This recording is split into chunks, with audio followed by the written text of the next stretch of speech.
Welcome to Curious Coach, aha moments for coaches. This space is to document and share insights and revelations about the craft, the art, and the profession of coaching.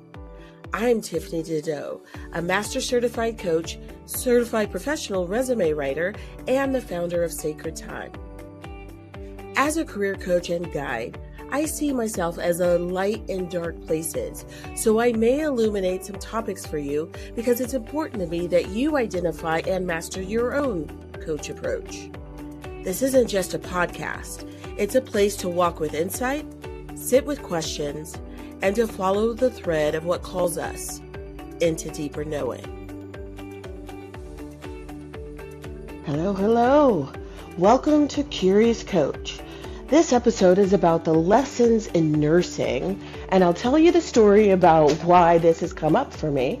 Well, the dog's running in and out because I am on the move, and I do encourage you to be on the move as well. There are reasons for that. That's part of the story. And then once I tell you the story of what happened to me, I will tell you why I see this as related to coaching. And from there, I will invite you to share your experiences. So on we go. So the reason why I felt called to talk about the lessons in nursing is because, as one client tells me, I see lessons in everything that ever occurs. I'm like, ooh, that's a good metaphor for. So that you know my coach approach in part with that. Part of the reason why I'm doing this as a voice-only podcast is because I want to encourage myself and you to be able to not always be on, but to be on the move and be active and just to be present wherever you want to be. Like, you could be outside and not use all your internet bandwidth or energetic bandwidth, as it were. So these are some things that are intentional with how I'm putting this together. The story behind why I'm talking about nursing and coaching is because I found myself a recipient of a trip to an ER. I am okay, clearly, because I'm recording, I'm okay enough to record. What I will say is just, wow. Life does change in a moment. And I've had a series of moments, and I know I'm not the only one. So just a moment of breath for all of us.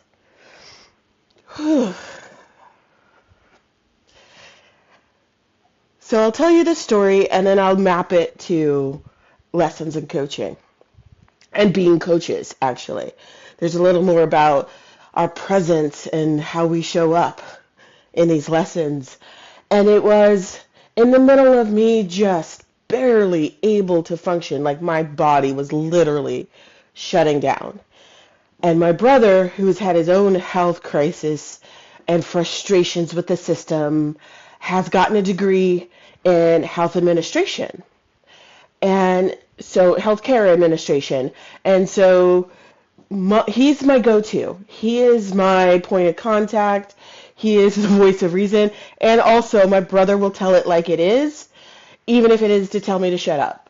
So, like, you gotta love family. They'll tell you what nobody else will.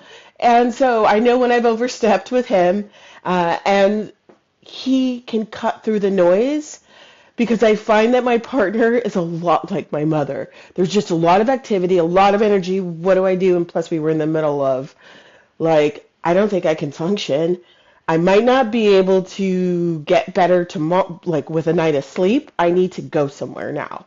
So we're talking urgent care or ER. My brother assesses the situation. We're going to the ER. That's going to be part of the story. But like, there's some criteria in there. My brother's like, more resources, go to the ER. So I end up in this ER, and I just remember I got wheelchaired in. I did not want to sit down. And basically what I was having was a significant diabetic event. DKA, they referred to it. I just wanted to lay down. I didn't make it all the way through intake. I was just whisked away, and I got a room in the ICU. There's just so many things that happened in the course of like moments. I only remember some of it. I do remember them trying to find veins to put the ports in my arms and deferring to a woman who was a master at being able to do that in any circumstance. And I appreciated that. She got it done. Next thing I know, I'm in a room being stripped down, cleaned up. I felt like NASCAR. I was like, they whirled me around and did a bunch of things, and then all of a sudden I'm in a bed with beeping equipment. I'm like, okay, so here we are in this moment. Just make me feel better. That's all. Like, that was my standard at that point. And through the course of days, let me just pause for that reflection that this is an awareness that spans days in the ER area. And I saw, like, not really, and I was not tended to the same nurse twice. So there's a big enough staff here. There's such diverse personalities and approaches, and I mean, I'm just in awe of watching this system work. And it was mostly women, which reminds me of coaching. There's different rooms where it's mostly women, and just seeing how well they work together. So I got to see that this system at work, this system at play with break nurses and different shifts and all these different styles. And what I caught was interesting because I got to one place where there was a brand new nurse. And the stages of nursing was like really interesting. The first nurse that I remember, I was conscious for, absolutely adored her. She's like, you will not be left wanting on my watch. It's like, love you. Had that moment with her, and then I get handed off to the next nurse who was newer. You could tell newer in her career. The reason why I know that is the first nurse was like, you need to take this big pill. It's going to be hard for you to take. I'm going to crush this into some applesauce. You're going to be able to slurp this. We're going to get this done. And then the next person was like, it's against the rules to smash the pill. I'm going to dissolve it. That was a work in progress, but she was willing and it was creative and there was some fun to it because, you know, I love to have some fun. By the time I got to like the third nurse, very experienced, a little bit probably jaded because she could see what was wrong with the system and it would bug her. From the design of the bathroom to different other things. I was like, okay, there's some experience there and a wealth of knowledge. So I could kind of see like different personas also playing out. And then we got to the next nurse after that. So this was the widest swing. It went from very experienced nurse, possibly jaded, to the brand new, they just raised me up to this floor nurse. By the book, because the book was like the structure and stability she had. And I'm giving you details to see if you pick out lessons in coaching for yourself as well. So as she's doing this, I was like, oh, you're so by the book. You're going to need me to call you so that I can get out of bed so I can go to the bathroom. So this was one of those moments where I was like, I see you. If you really do need me to like wait for you to come make sure I don't fall because this is your watch. Got it. So she was so by the book. She was like precision. This bag is going to be this bag of like potassium or whatever because I struggled with potassium is going to run out in 4 hours. I'm going to show up and we're going to do the thing. Okay. She totally like timed that, showed up for the bag of potassium and disappeared. And I was like, wait, what? You're not going to ask me if I'm okay? Like, talk to me? Okay. I rang the bell again. I was like, can I go to the bathroom, please? Like, seriously. I was holding it for you. And so she comes back. She's like, I got it. So, like, very eager, very, like, don't want anybody to think she's not on top of it. Brand new person. I was like, okay, I see the swing here. I'm recognizing myself even as a coach as this is all playing out. What was interesting also was the dynamic with the doctor. she had to tell us that I was not leaving on Sunday because there was somehow an expectation that I was going to leave on that Sunday. And what ended up happening is she kept me over on purpose. But I read the strategy. She didn't come right out and directly say it, but I didn't know enough about what was happening to me in my body and the medication she was about to prescribe, insulin, so I'm now on insulin, to leave without some kind of baseline education. So I was kept over in part so that they could meet their diabetes educator because I hadn't met one at my own doctor's office. So that's a thing. I got many questions. I've had many questions. There's been a lot of conversation since this day. So that I appreciated. That process of education. I asked questions and I looked at the educator and she was like, whoa. First off, she's got a passion for it. You could tell it. She just was like, if she could just download it all into me, she would have. The excitement was there. The volume was there. There was like all the energy. And she went ahead and I said something. I asked a question. She's like, oh, you need me to start from the beginning. Like even the dog is like, wow, that's too much, and just ran out. So here I am in the middle of like this education. I wasn't exactly sure what was happening. I didn't know what I was about to be in for. So there's a key context missing right there. And she starts from the beginning. This is what diabetes is. This is why you likely have it. Here's some things. And like total baseline. I'm not mad at that. That is helpful. There was a lot of things out of order because she got really excited. She started trying to geek out.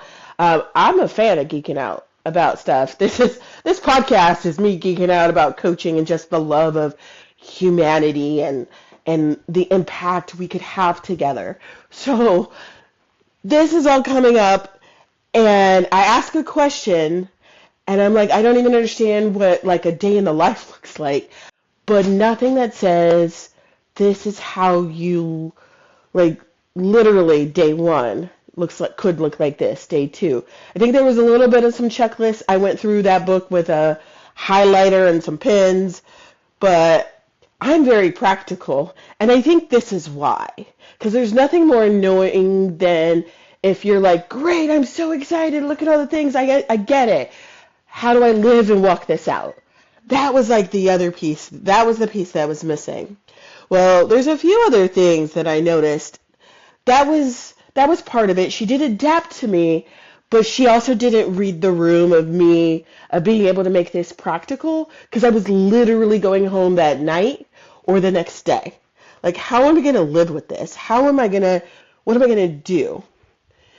There's a lot more to that story, but that assumption about what I didn't know, what people talked me through without checking to know if I knew it, all of that factors in. I also am very mindful of the fact that this is a freaking beautiful facility. It's why I live in the Pacific Northwest. This building and facility, while I hate the sound of trees being cut down and just the cries I feel like the bark has when the tree falls, there was clearly area cleared for this building, but I also felt nestled and surrounded by trees. Evergreen trees. And it was like the false spring where like it was spring the week before, but it was like straight up winter this week. So I am in like the cool, crisp Pacific Northwest area, surrounded by trees in this building of caring professionals. And I'm talking to my partner and I'm like, wow, it looks beautiful out that window. I never got that far to look outside the window. He's like, oh, it's a parking lot. And what was key about that was he looked down at the parking lot and the asphalt, and I was just looking straight at the window at the horizon at the beautiful trees.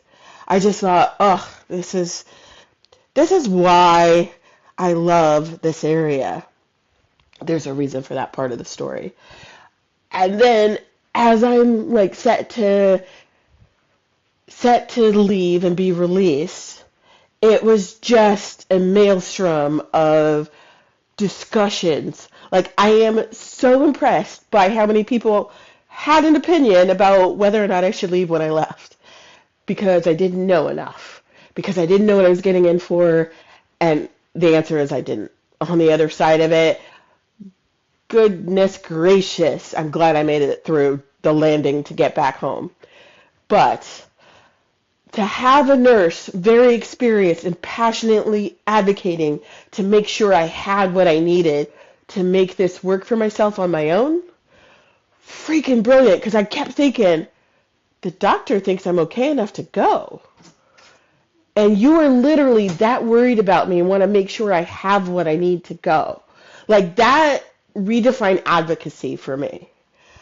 It was so passionate, but once I made the decision and I timed it out and I was going to go, she was all about my decision. She literally was cheering me on. You got this. You did this. You did this. You're ready to go. And I was like, wow, look at you just making sure I feel good about my decision. And she's like, absolutely. And she's the type of tenure that she's like, been there so long. She's like, I will fight. You want this? I will fight for you. I will defend it. She had my back in every step of the way. Like, fearless, because she was that secure about her job, she could fearlessly advocate for me as a person. I was like, wow. So, my chronicles of as a new diabetic, I have a few points that also relate to my coach approach. No one put the whole program and what I was about to get into in terms of insulin intake together. Like, there was not a step-by-step, day one, this is what you do and why you do it. It was just trying to help me to understand what was happening to my body, which is great, but also, y'all about to throw me out there. What if I don't swim? That's a whole other story about swimming. But there was like a true lack of being able to demonstrate products and process. Like, they couldn't even have a demo product out there because everything had insulin. The pharmacies were closing. Like, the timing of this was a sign I should have listened to. But regardless of that, now that I'm on the other side of it and my hospital's like, what? You don't know anything. Let me help you out. I was like, oh, way to catch up. Well, now they're very much showing me their process. So all the different hospital systems and the process for insulin and how you do it and how you eat and what you keep track of. Fascinating and overwhelming first 2 weeks as a diabetic, I'm just saying. And then not one packet or conversation said how to get rid of everything. Actually, I take that back. My favorite advocate, she's like, you need a sharps container. Make sure to get one. I was like, oh, of course, no conversation what goes in a sharps container. I just remember hearing about them, seeing about them. So, yeah, that definitely missing from all the packets of information. And every single person acknowledges the overwhelm. Every single, like, at some point, I mean, granted, I just physically, emotionally exhausted by the end of week 2, so there were some tears. There definitely were some tears, and people, I know this is overwhelming, and then proceed to give me more information.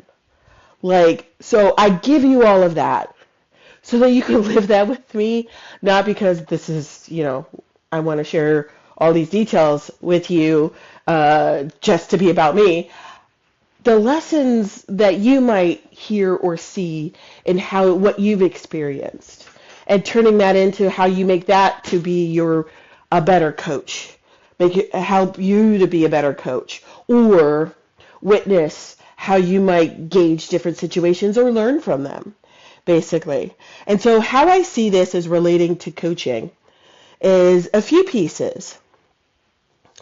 Seeing all the women work together and the different styles and approaches and tenure and what risks they would take, what communication styles they had, all of that helped me to know Like, I consider that diversity of approaches and thoughts and just experience. That helps me to know that we can have our own style as coaches. I mean, I already was thinking that because I was just going to be me. The older you get, that is like a duh moment. I will just be me because I don't have energy to be anybody else right now. But then there's also the level of comfort that comes with tenure. And for me, that for the ICF credentialing side of things is the difference between ACC going to PCC, but also those that are frustrated with the ICF at whatever credential level that you are in, that is a sign that you are ready for the next credential level. You've outgrown the one that you're at. I'm sorry, that was really passionate because that frustrates me to no end because only I see it sometimes. When you start focusing on what the ICF does and doesn't do, you've outgrown your current role and level. That's your time to go to the next level.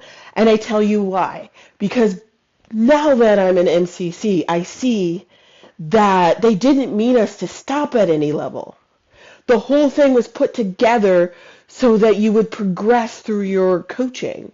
Money is a whole other thing. We could talk about another time. There was a lot of barriers for me to get this done, but eventually I did, and now I see, oh, the ACC was meant just as the first step. The PCC helps you to start to put it all together, and the MCC lets you do the conversation and have the flow and creativity that we crave for sometimes as an ACC and PCC. So, but I see some people are like, I just need a credential to show I can do the thing, and then I'm going to move on. Well, that's great, but know that that's not how that was designed. So, and nobody puts that together. So that is the whole process to be seen like that. And on top of that, so you have that whole diversity, you have of nursing, you have that whole different styles, different tenures, different approaches, how they lean on each other. And they do what they can to figure things out. And they're like, nope, not even beyond my pay grade, which I've heard so many times lately. Whole other conversation, I know. But to know, like, nah, this is about as far as I could go. Something's wrong. Let me escalate. And they got to the part where they called the SWAT team. I was like, SWAT team? Yes. The SWAT team here are the senior women with ability to use other talents or something like that. Like, they could actually, I'll have to think about what the SWAT is and put it in the show notes. But it was basically like a fun acronym to basically like go grab a group of the highly trained, highly resourced, highly creative, tenured senior people who could figure things out and spend more time figuring things out, like testing what didn't work, so the nurses are all running around every single room on the floor. So there's also a SMOT team, so smart men, smart women. So there's like, they got everybody covered. It was just very fascinating to see this dynamic come to play. Has me thinking about making referrals, right? We don't have to do everything. We can niche. And by niche, I mean focus on where our talents are truly, like, where we come alive. We don't have to do from A to Z on everything. Leave that to Amazon, right? We could, in fact, niche, have a specialty, and have a referral network for everything else. Or come together as a community of coaches and be able to care for people in such a holistic way, but not think we have to do it all ourselves. And so this is what I'm taking from that. And then the context needs of how resourced you need to be to care for this client.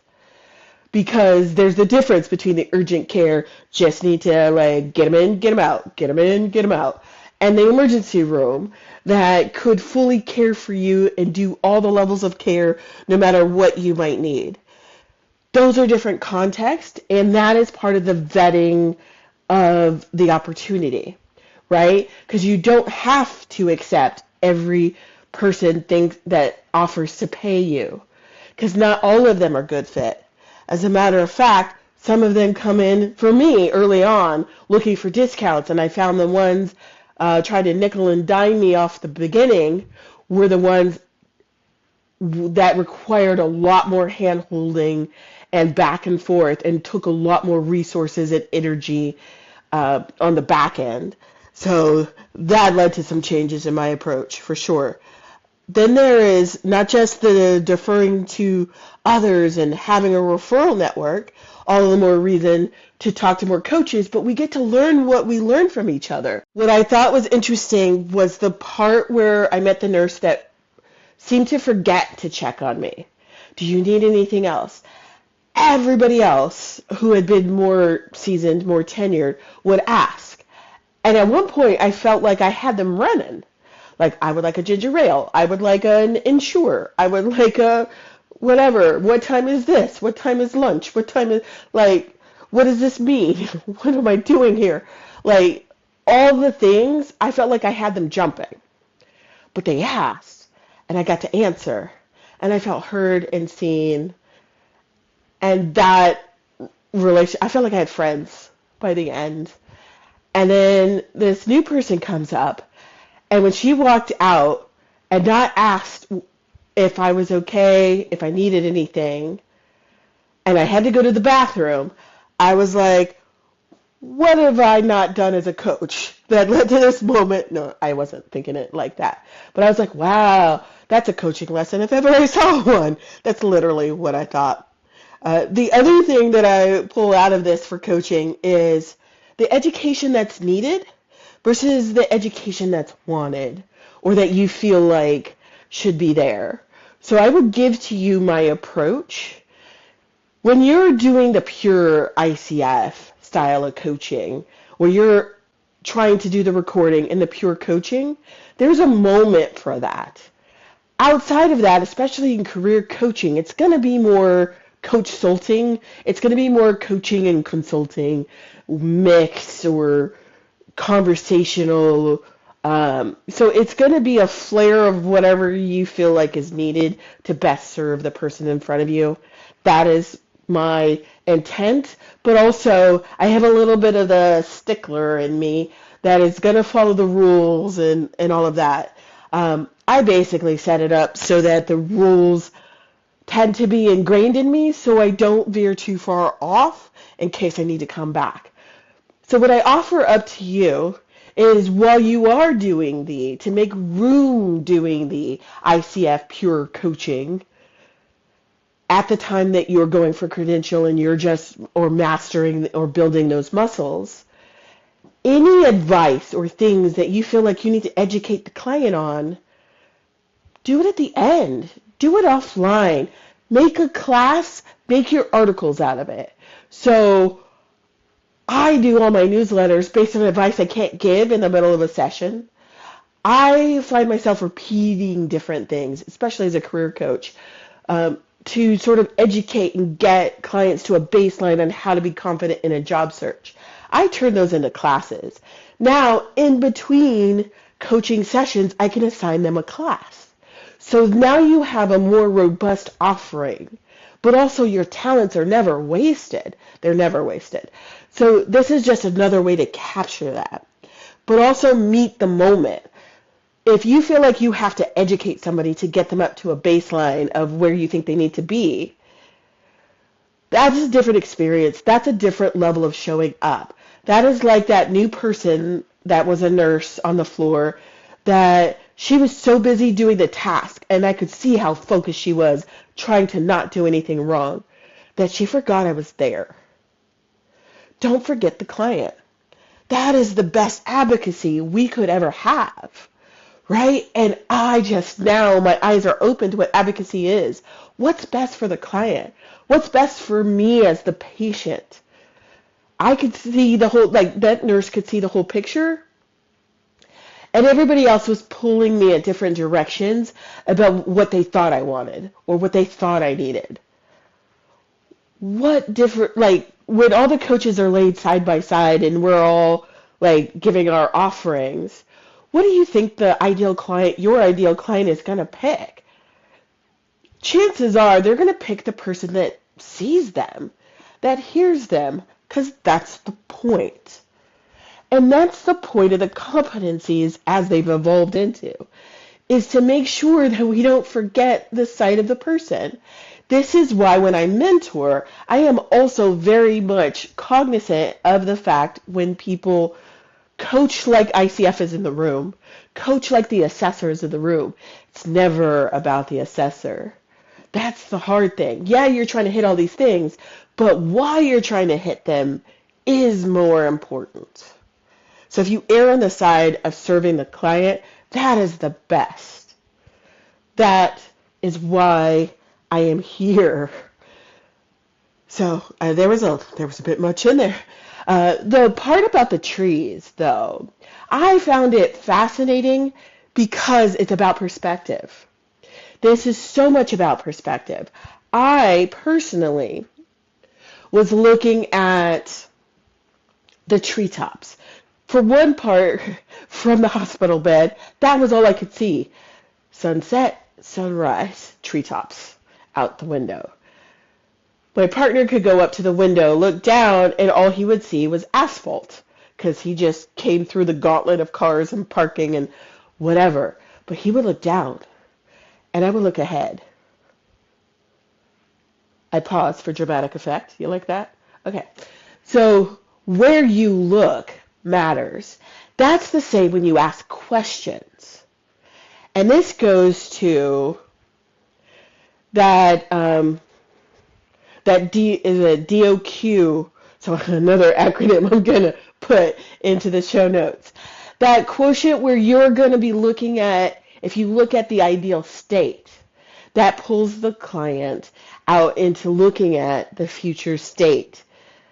Give them some hope or shift the energy or shift the dynamic or perspective. And then work your way back to what do I need to do from now to get to that, to build that momentum. But if all you ever do is look at the parking lot, if you only ever look down at the present, all you ever get is more presence. You get that present amplified. And if that's not where they want to be, that feels like crap because I've had those sessions. So my message, my lesson from the tree view was where you look matters, and it's the same view, but we could pick different perspectives about it. That, to me, is fascinating. Probably a whole other call, but there you go. And then there was the advocacy. All I could think about when this woman was just passionately, and no qualms about saying, I don't think you know enough to do what you got to do. Because I wasn't that engaged and I didn't really want to participate in my own care. I also didn't understand what was happening and what I was about to be released into. So the missing context, that is the piece that I'm key on, is there's a missing context. I like to give context and I like to be practical. Here are the steps to integrate. And so that's my approach, and it's because I often see that missing, and this is one of those times. As soon as she started advocating for me, and I had no problems with her saying, like, you don't know enough, I was like, I agree with you. I wasn't really paying attention because I didn't know what was happening, and I didn't know why it was happening. But I kept thinking, wow, the doctor said I could be released, but you are really advocating for me to stay. That is amazing. And I just kept thinking, but against the doctor. It was like the nurse against the doctor. It wasn't really. But I was just fascinated about it. Somebody explained it to me as the nurse is there with you because the doctor, floated in and out like a phantom. But the nurse was there grinding away in and out of all the rooms and has that context, is a keeper of that context. Only because that nurse was so adamant and it looked like we were going to leave did she give me, she called and wheeled and dealed all this information to make sure I knew what a pen looked like, an insulin pen looked like, and how it might get used, with some diagrams and some instructions and some tips. And that is the only thing that got me through, the first week. because I couldn't get into any other doctor because everything was booked and all this other stuff. So that I now know is what it feels like for somebody to have your best interests at heart. Would your client say the same?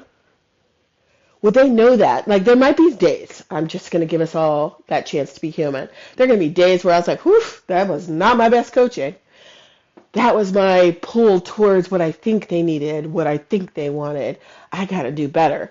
And then you come back and you be better. But could your client say that you had overall their best interests at heart? Would they feel it? I invite you to consider that and the lessons that you've experienced in your life and how you might apply that to coaching. Because coaching is life.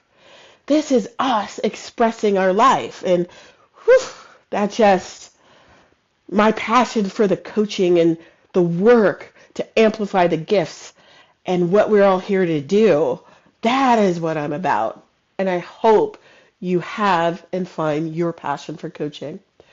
Whether you do it as a leader, whether you do it as a full-time coach, whether you do it as a mom, right? Empowering the kiddos to go do amazing things in this world that we're leaving them. All of that I leave with you, and I thank you for listening. So what's next? Well, for 2026, we deem this the year of mastery. So you could join us in one of three ways, or all three if you so choose. The first way is with career coach training. This will be our way of helping you to focus on mastering your own coach approach. We'll do that through peer coaching and tips and tricks from me, Tiffany, a master certified coach. This program is going to be for a total of 22 CCEs. If you're in the ICF, that is more than half of what you need to renew your credential. The second way I'm going to help you is with the Career Coach Mastermind. In this monthly group session, we're going to dig into different topics. It'll be part book club, part podcast, but all about coaching, our craft, and what we're learning. The third way you can join me is with Deepen Your Roots. This is a way for you to dig deep so that you can aim high in this next year.